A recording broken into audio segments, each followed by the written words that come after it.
and result from Information Ministry. তথ্য ও সম্প্রচার মন্ত্রী জহির উদ্দিন স্বপন আমার দেশের কার্যালয় পরিদর্শন এবং পত্রিকা সম্পাদক মাহমুদুর রহমানের সঙ্গে সৌজন্য সাক্ষাৎ করেছেন।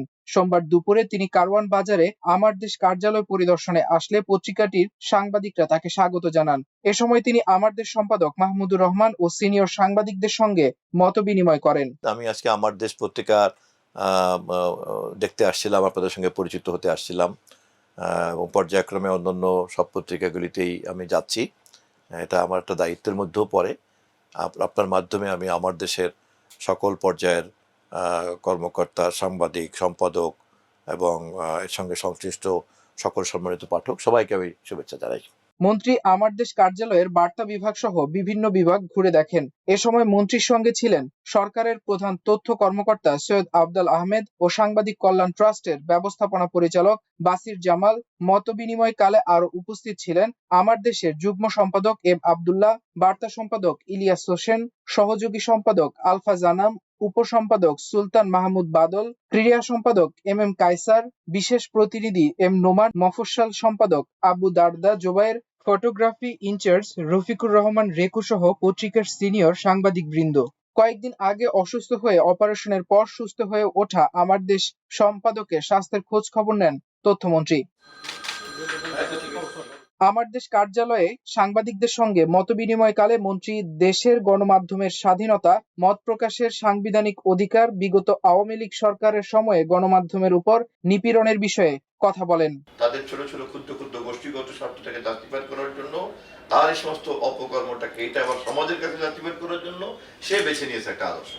গণমাধ্যমের স্বাধীনতা নিশ্চিত এবং সাংবাদিকদের সব রকম সুরক্ষা নিশ্চিতে বর্তমান সরকারের অঙ্গীকার ও বিএনপির নির্বাচনী ইশতেহার বিভিন্ন প্রসঙ্গেও উঠে আসে মতবিনিময়ে। সংবাদ মাধ্যমের সামনের বিদ্যমান চ্যালেঞ্জ, সংবাদপত্রের প্রচার সংখ্যা নিয়ে বিভ্রান্তি এবং সাংবাদিকদের ওয়েজবোর্ড বিষয়েও কথা বলেন মন্ত্রী। পরে আমার দেশ মাল্টিমিডিয়ার সঙ্গে দেওয়া এক সংক্ষিপ্ত সাক্ষাৎকারে তথ্য ও সম্প্রচার মন্ত্রী বলেন, আমরা গণমাধ্যমের নিয়ন্ত্রণকারী হব না।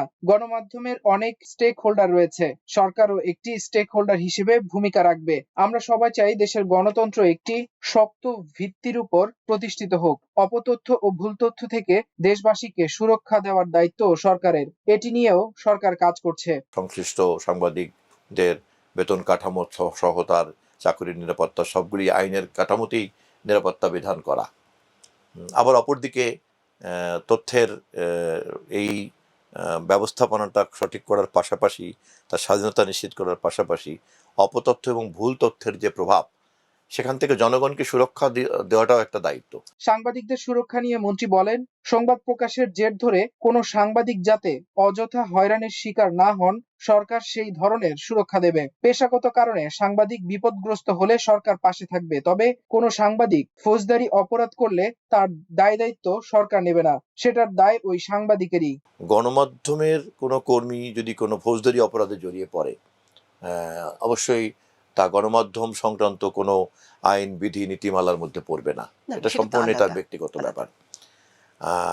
আবার কিন্তু এই অপরাধের জন্য তাকে ওই মিথ্যা মামলায় যদি কেউ আটকানোর চেষ্টা করে, সেক্ষেত্রেও গণমাধ্যম কর্মীদের এই ধরনের নির্যাতনের হাত থেকে রক্ষা করার জন্য যা যা সহযোগিতা করার তা আমাদেরকে করতে হবে। অর্থাৎ আইনের যে সুরক্ষা এবং আইনের যে অপরাধীদেরকে ধরার যে কর্তৃত্ব, আমরা দুটোকেই সমর্থন করব। এক প্রশ্নের জবাবে মন্ত্রী বলেন, ২০২৪ সালের ৫ আগস্টের পর গণমাধ্যম দেশে মুক্ত পরিবেশ পেয়েছে। এটাও ঠিক, ফ্যাসিবাদের আমলে কিছু কিছু গণমাধ্যম অনেক চ্যালেঞ্জের মধ্যে দিয়েও সাহসিকতার সাথে স্বাধীনতার চর্চা করত।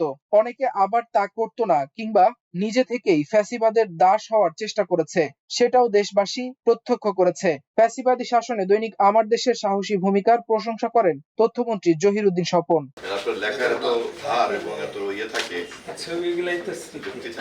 মাল্টিমিডিয়া ডেস্ক, আমার দেশ। অতএব আপনি প্রথমে যেটা একটু আগে যেটা বললেন যে আদর্শের দোষ, ঠিক আছে, আরেকদল লোক আছে যে আসলে আদর্শের কারণে সে বুঝুক আর না বুঝুক সেটাকে সমর্থন করে।